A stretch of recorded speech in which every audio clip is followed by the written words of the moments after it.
superhumans, all resembling Invincible, are wreaking havoc in cities around the world, overwhelming local and government forces.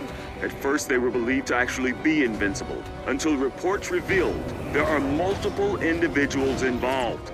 It's unclear why these attacks are happening or how long they will continue.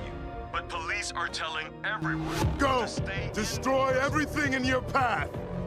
Make them see Invincible! Make them fear Invincible! Make them hide! In Season 3 of Invincible, or Issue 60 of the first volume, we are introduced to the Invincible variants. 16 alternate versions of Mark Grayson began their rampage on Earth under the orders of Engstrom Levy. However, two stand out amongst the others, these two being Mustache Mark and Viltrumite Mark, officially known as Mustache Invincible and Viltrumincible. Both sport Viltrum's colors, with Mustache even having the iconic facial hair. But they seem to be different. Their attitudes and feats vary, so in this video I'm going to cover the differences and potential backstories for both variants.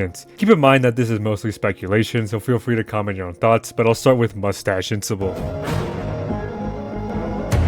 Mustache here seems to have the usual Viltrumite attitude. His stoic demeanor is similar to Nolan's, showing Mark's admiration for his father and the Empire as a whole. He possesses the quick-to-kill method and immediately accepts Engstrom's offer. In the show, Mustache Mark is the one to take on Tech Jacket. However, he is dispatched relatively quickly, and it seems like Tech Jacket didn't sustain much damage. In the comics, he was killed on day 2 by a group of female superheroes. In terms of an official lore, not much is known about Mustache's background. His origin is probably similar to our main Invincible. However, the turning point would be when Nolan would reveal the true nature of the Viltrum Empire. Instead of rebelling and fighting back, Mustache would joyously accept the offer to join his father. He would don the Viltrum uniform and sport the iconic mustache. Now, I've seen theories online that Mustache was born and raised on Viltrum, thus leading to his acceptance of his heritage, but this can't be true, since Mustache still has the Invincible eye on his uniform. This implies he was still invincible before accepting Nolan's offer. What I think is more plausible is that Mark simply implemented the Viltrum uniform into his already made costume. With that, we can move on to Viltrumite Mark.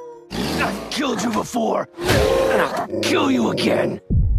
Viltrumite Mark stands out against the other variants. His stoic demeanor contrasts the mostly homicidal and relentless Invincibles. He's all action, no talk. He is one of the few surviving Marks to last throughout all 3 days. In the show, he killed the astounding Wolfman of his world. He faces him again, but this fight ends with both of them surviving. During this shot of the destruction reflecting off their eyes, we can see remnants of what appears to be Chicago. This is similar to the comic version, where Viltrumite Mark is seen hovering above the city's remains. The comic version is stronger, however, considering he killed his world's Spawn. He even remarks that he'll kill Spawn again. However, the aftermath isn't shown, so we can assume Spawn survived. Nevertheless, both versions of Viltrumite Mark are betrayed by Engstrom and sent to the Wasteland Dimension. Because this hasn't been shown in the show yet, I'll focus on the comic from this point forward. The Marks searched the dimension for weeks, but desperation set in. Sinister Mark, also known as Cape Invincible, began to kill the weaker variants in order to feast on their remains. The stronger Marks joined in until Sinister turned on them. Viltrumite Mark was the last variant to be killed and eaten, judging by his relatively fresh corpse and the beard on his face.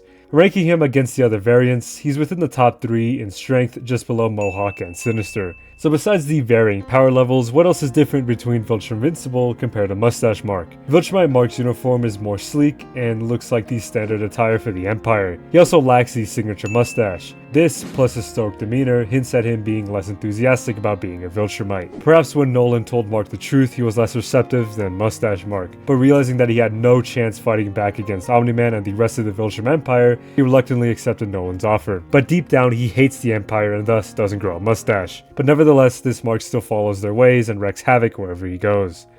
While similar in appearance and actions, these two variants are quite different from each other. Of course, there are other theories as to why Viltrumite Mark doesn't grow the mustache, or why Mustache Mark has the Invincible insignia, but these are my explanations for it. This is also my first time uploading anything Invincible related on this channel, so please give feedback in the comments down below. Like and subscribe if you enjoyed, and feel free to comment suggestions for future videos. But that was everything, so stay safe and peace out.